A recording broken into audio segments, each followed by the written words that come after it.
আসসালামু আলাইকুম। সবাই কেমন আছেন? আশা করি সবাই ভালো আছেন। ভালো না থাকলে হয়তো এই ভিডিওটা দেখতেন না। সো আজকে আরেকটি নতুন টিউটোরিয়াল নিয়ে আসছি। আজকের টিউটোরিয়ালটির সাহায্যে আপনি আপনার পিসিতে যে কোনো অ্যাপ কিবোর্ড কম্বিনেশনের সাহায্যে রান করতে পারবেন। আমরা যেটাকে শর্টকাট কি বলি।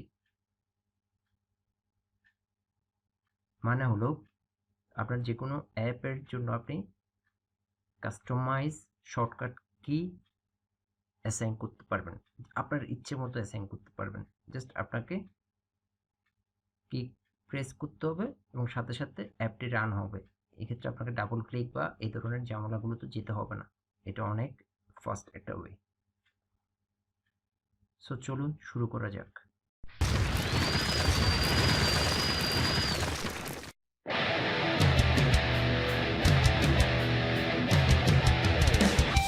You may want to join Discord server to know tiny tips and tricks. Link in the description.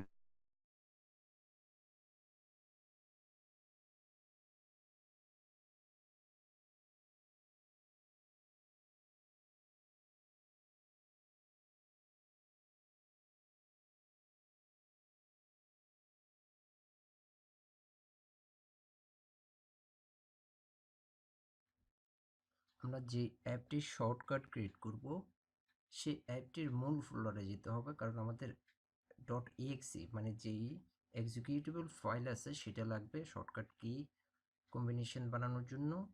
সেটার যদি একটা শর্টকাট আইকন বা শর্টকাট যদি একটা আপনার ডেস্কটপে থাকে সেই ক্ষেত্রে তো গুড, না থাকলে আমাদের মেইন ফোল্ডারে যেতে হবে ব্রাউজ করে করে। সো যেহেতু বেশিরভাগ সময় ডেস্কটপেই একটা আইকন থাকে, সেই ক্ষেত্রে আমি ডেস্কটপে থাকা আমার গুগল ক্রোমটাকে ডেমো হিসেবে ইউজ করে আপনাদের দেখিয়ে দেব কীভাবে আপনি কি কম্বিনেশনটা বানাবেন। সো আপনি যে অ্যাপটিতে শর্টকাট বানাবেন সেটির উপর মাউসের কার্সর রেখে রাইট বাটন ক্লিক করবেন এবং কনটেক্সট মেনু থেকে প্রপার্টিস সিলেক্ট করবেন। প্রপার্টিস ওপেন হওয়ার পর শর্টকাট ট্যাবটি সিলেক্ট করবেন। এরপর একটু নিচে নামলে শর্টকাট কি নামে একটা ইনপুট বক্স দেখবো, আমরা একটা ফিল্ড দেখবো। অ্যাকচুয়ালি আমরা এই ফিল্ডটাতেই কাজ করব। এই ফিল্ডটাতেই আমরা আমাদের শর্টকাট কি কম্বিনেশনটা ইনপুট করব। সো এই ক্ষেত্রে আপনাদের একটা জিনিস জেনে রাখা ভালো, সেটা হচ্ছে control C, control V, control X এগুলো উইন্ডোজের ডিফল্ট কি কম্বিনেশন। আপনি চাইলেও এই কম্বিনেশনগুলো ইউজ করতে পারবেন না, কারণ উইন্ডোজ আপনাকে এই কম্বিনেশনগুলো ব্রেক করতে দিবে না।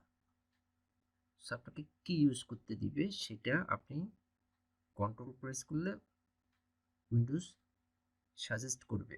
আপনি কন্ট্রোলের পর অল্টার ইউজ করতে হবে কি হবে না, কন্ট্রোলের পর শিফট ইউজ করতে হবে কি হবে না, সেটা উইন্ডোজ নিজে সাজেস্ট করবে। সো আমরা শর্টকাট বক্সটার উপর ইনপুট বক্সের উপর মাউসটাকে একটা ক্লিক করবো, এরপর কন্ট্রোল প্রেস করলে দেখতে পাবেন আপনাকে কিছু, যেমন আমি কন্ট্রোল প্রেস করার সাথে সাথেই অল্টার যে অ্যাড করতে হবে সেটা সাজেস্ট করছে। আমি কিন্তু এখন জাস্ট কন্ট্রোল প্রেস করে আছি, প্রেস করলে অল্টার সাজেস্ট করতেছে। এরপর আপনি শিফটও একবার প্রেস করে দেখতে পারেন, কন্ট্রোলের পর শিফট অ্যালাউ করে কিনে এক্স্যাক্টলি শিফট অ্যালাউ করছে। দ্যাট মিনস আমাদের কন্ট্রোলের পর অল্টার বা শিফট ইউজ করতেই হবে, আমাদের অন্য কোনো ওয়ে নাই। কারণ কন্ট্রোলের পর ডিরেক্ট যদি কন্ট্রোল সি তো আমরা আর ইউজ করতে পারবো না, যেহেতু কন্ট্রোল সি আমরা ইউজ করি। সো আমরা এই ক্ষেত্রে কন্ট্রোল অল্টার রেখেই একটা কি কম্বিনেশন দিয়ে দিই, যেহেতু আমাদের দিতেই হবে। সো সেই ক্ষেত্রে আমরা যে কোনোটা দিতে পারি, অল্টারের পর যে কোনোটা পি ও আই যা হোক আপনার ইচ্ছে মতো ওই কিটা দিতে পারেন। সো আমরা এক্ষেত্রে জি ইউজ করব, যেহেতু গুগল ক্রোম আমি জিটা ইউজ করি। সো কন্ট্রোল অল্টার জি হচ্ছে আমাদের গুগল ক্রোম রান করার শর্টকাট কি কম্বিনেশন। সো এবার আপনারা আমার মাউস কার্সরটা খেয়াল রাখুন, আমি মাউস ইউজ করবই না। সো আমি প্রেস করলাম কন্ট্রোল অল্টার জি।